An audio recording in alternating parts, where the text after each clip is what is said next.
Hey, what's up guys? My name is Pilar Nelson and welcome to my channel. Please take some time to click the subscribe button if you like what you see throughout this video. And you can also follow me on Instagram at ladyp_getshealthy, and that will be in the description of this video.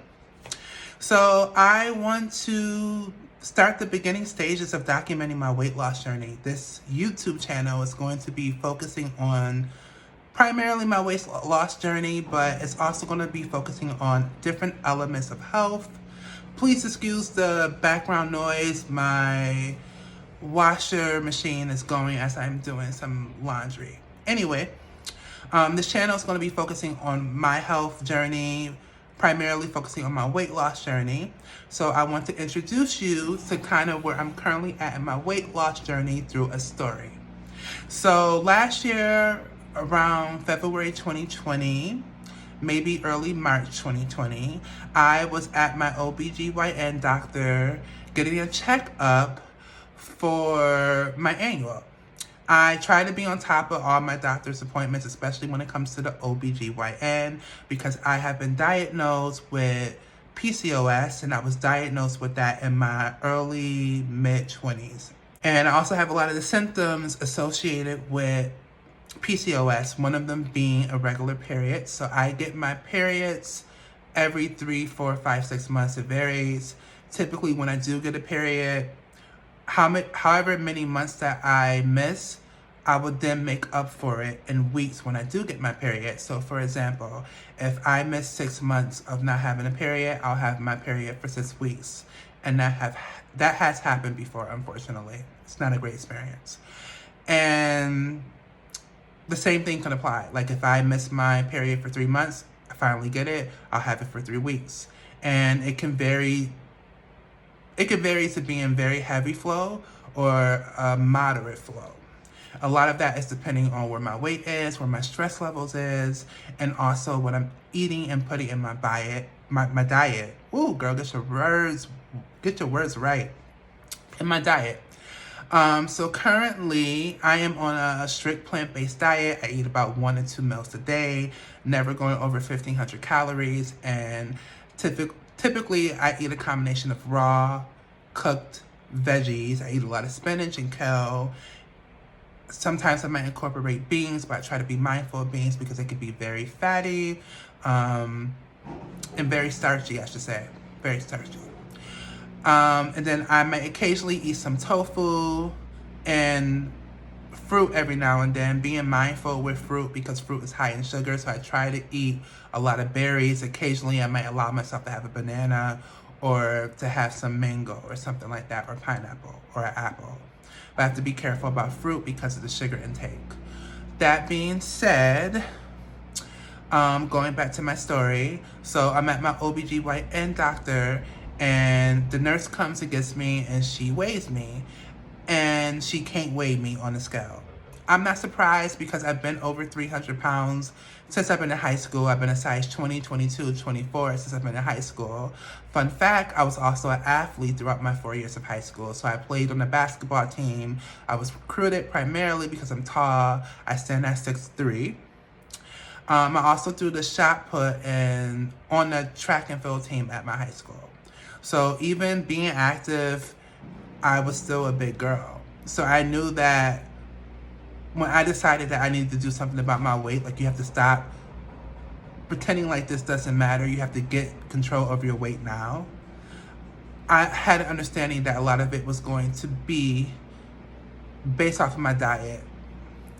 So my weight loss journey is going to be directly connected to what I'm putting into my body, because even as an active teenage girl, I was still a heavy girl.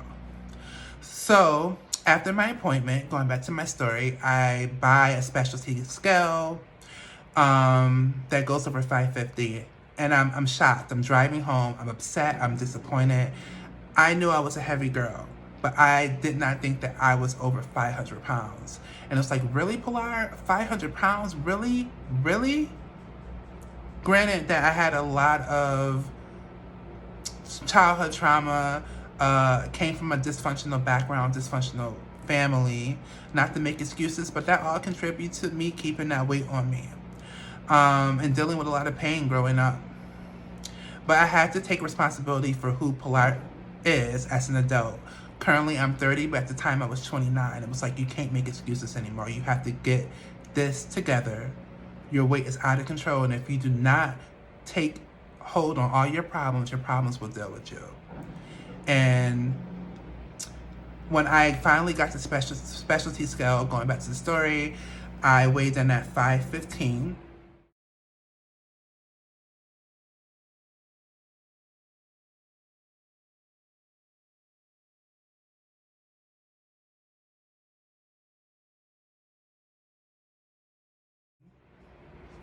So that's me at 515 pounds.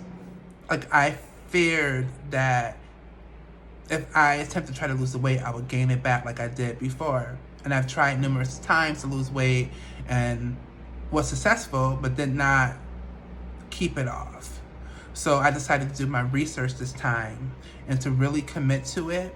And I told myself that if I fall off, that I was going to keep going until I reached my weight loss goal and until I was able to maintain my health, because it was just an understanding that if you don't do this, your weight will be the death of you in many areas.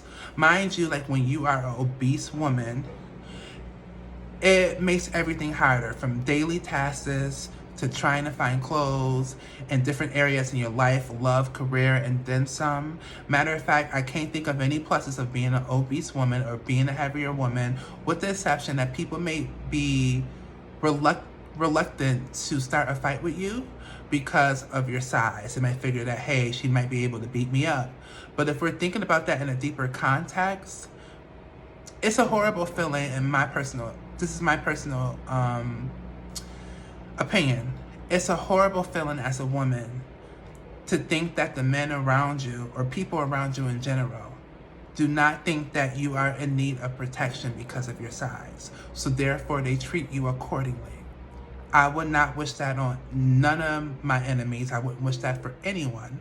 And if you are a younger girl, or if you're just someone who just came across my video because you're trying to lose your weight, please take it seriously and do something about it now. Granted, everybody's not meant to be the same size. However, when we start getting to the point where we tipping the scale at 300-400 pounds, depending on how tall you are, the 200 pounds, that's when our weight is getting out of control. And we have to take control over our weight. We have to be able to manage that and control that in some capacity. My opinion, right? So this is me being brave. My current weight, I weigh 422 pounds. At least that's what the scale said this morning. So I'm successfully down from 90. I'm down 95 pounds. So my goal is to lose another 100 pounds by the end of the summer. So I have about 4 months from now until August to lose another 100 pounds, and I believe I can do it. So if that is the case, then I should be in the 300s, the low 300s. So we're going to see what happens. So I hope that you decide to continue to watch my journey and subscribe to my channel and follow me on IG. And my IG name is going to be in the description of this YouTube video. And I'm looking forward to seeing you tune in. Bye-bye.